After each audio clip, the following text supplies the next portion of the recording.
Alors, pour le numéro 15, page 126. Quelles sont les issues de l'expérience? Il y a 2 secteurs, hein? Donc, une issue pour chacune des couleurs. Donc, vous voyez bien les couleurs. Quelles sont les 2 issues? Les issues sont rouge et violet. Il n'y a pas de suspense. Donnez la probabilité de chacune. Donc, on a notre roue. On voit ici qu'on a un angle droit pour la partie violette. Donc, la probabilité du violet, ça va donc être les 90 degrés de la partie violette sur les 360 degrés du tour complet. Bien évidemment, je vous laisse simplifier ça. Et puis, pour la probabilité du rouge,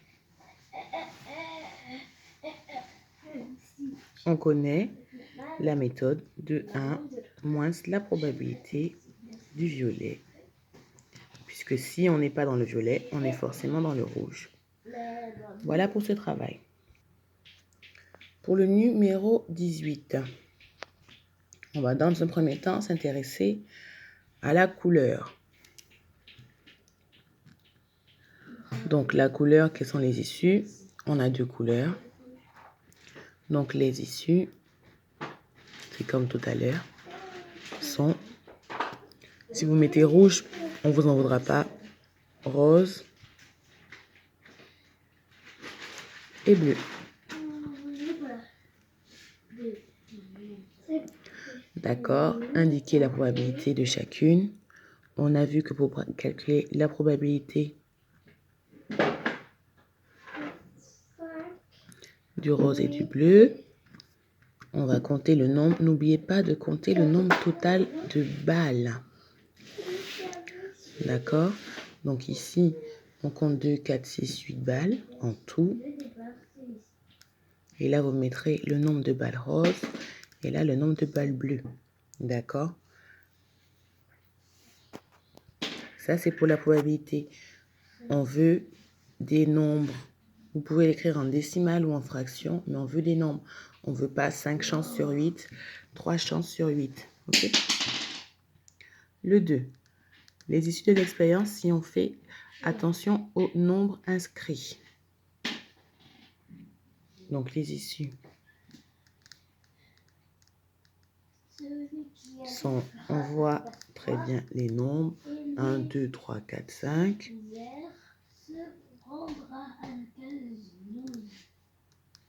D'accord. On a donc la probabilité pour chacune. Donc, il y a 5 issues. On va calculer à chaque fois, toujours sur 8. Puisqu'il y a 8 balles en tout. Donc, vous pouvez écrire la forme décimale, encore une fois, ou la forme fractionnaire, même une fraction simplifiée. On pourra le faire dans le cas de 2. C'est très bien. Et enfin, 3.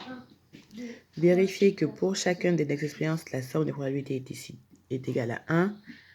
On additionnera ça et ça. Et on ajoutera les 5 après. D'accord? Donc, pour la première, on fera P de rose plus P de bleu. Et pour la deuxième, on fera donc P de chacune des issues. N'oubliez pas qu'il y en a 5. Je vous donne un petit indice. Alors, t'as plus froid? Voilà, bonne fin de journée à tous. Non, pas encore. On a d'autres exercices. À tout de suite. Donc ici, il s'agit du 20 de la page 126. Je vais corriger si j'ai fait une erreur.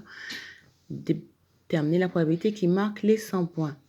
Donc les 100 points, ça va être la surface verte sur la totalité de la surface qui est le grand carré bleu.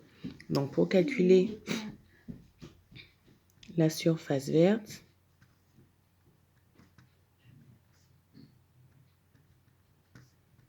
qui est un carré, on connaît la formule, c'est côté fois côté. Quelle est la longueur du carré vert?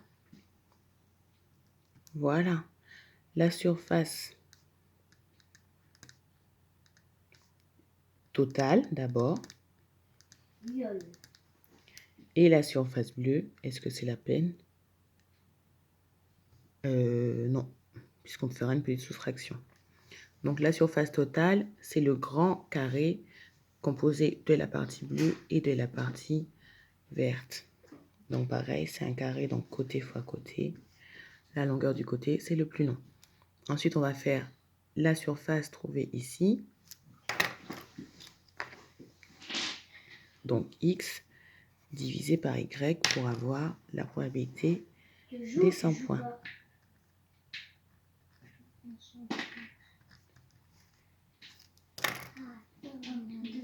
AX sur Y.